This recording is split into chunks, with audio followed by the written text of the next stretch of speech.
بجائے انکار کر دیا۔ اس پر یہ آیت نازل ہوئی۔ وَلَمَّا جَاءَهُمْ رَسُولٌ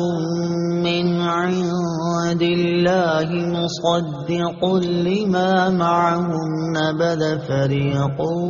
مِّنَ الَّذِينَ أُوتُوا الْكِتَابَ كِتَابَ اللَّهِ وَرَاءَ ظُهُورِهِمْ كَأَنَّهُمْ لَا يَعْلَمُونَ۔ ترجمہ: اور جب ان کے پاس اللہ کی طرف سے ایک رسول تشریف لایا جو ان کی کتابوں کی تصدیق فرمانے والا ہے، تو اہل کتاب میں سے ایک گروہ نے اللہ کی کتاب کو پیٹھ پیچھے یوں پھینک دیا گویا وہ کچھ جانتے ہی نہیں ہیں۔ جاءہم رسول، ان کے پاس رسول آیا۔ یہاں رسول سے مراد سرکار دو عالم محمد مصطفیٰ صلی اللہ تعالی علیہ وآلہ وسلم ہیں، اور چونکہ آپ صلی اللہ تعالی علیہ وسلم توریت، زبور وغیرہ کی تصدیق فرماتے تھے، اور خود ان کی کتابوں میں بھی حضور صلی اللہ تعالی علیہ وسلم کی تشریف آوری کی بشارت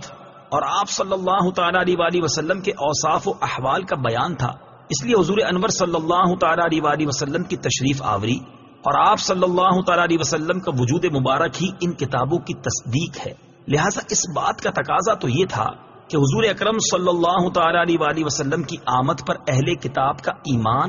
اپنی کتابوں کے ساتھ اور زیادہ پختہ ہوتا، مگر اس کے برعکس انہوں نے اپنی کتابوں کے ساتھ بھی کفر کیا۔ مشہور مفسر سدی کا قول ہے کہ جب رسول کریم صلی اللہ تعالی علیہ وسلم کی تشریف آوری ہوئی تو یہودیوں نے توریت اور قرآن کا تقابل کیا، اور جب دونوں کو ایک دوسرے کے مطابق پایا تو انہوں نے توریت کو بھی چھوڑ دیا۔ وراء ظہورہم، اپنی پشتوں کے پیچھے۔ تفسیر صراط الجنان میں ہے پیٹھ پیچھے پھینکنے سے مراد ہے اس کتاب کی طرف بے التفاتی کرنا۔ حضرت سفیان بن عیینہ رضی اللہ تعالی عنہ کا فرمان ہے کہ یہودیوں نے توریت کو ریشمی غلافوں میں سونے چاندی کے ساتھ مزین کر کے رکھ لیا اور اس کے احکام کو نہ مانا۔ قرآن مجید سے متعلق مسلمانوں کی حالت زار، اس سے معلوم ہوا کہ اللہ تعالیٰ کی کتاب پر عمل نہ کرنا اسے پیٹھ پیچھے پھینکنے کے مترادف ہے، اگرچہ اسے روز پڑھے اور اچھے کپڑوں میں لپیٹ کر رکھے جیسے یہودی توریت کی بہت تعظیم کرتے تھے، مگر حضور پر نور صلی اللہ تعالی علیہ وسلم پر ایمان نہ لائے تو اس پر عمل نہ کیا گیا، گویا اسے پسے پشت ڈال دیا۔ آج کے مسلمانوں کا حال بھی اس سے بہت مشابہ ہے کہ قرآن پاک کے عمدہ سے عمدہ اور نفیس نسخے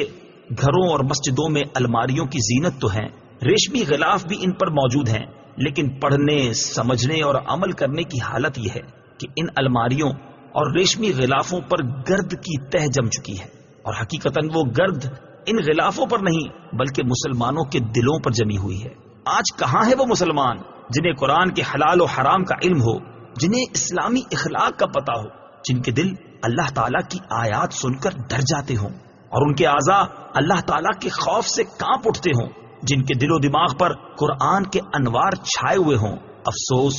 وہ معزز تھے زمانے میں مسلمان ہو کر، ہم خوار ہوئے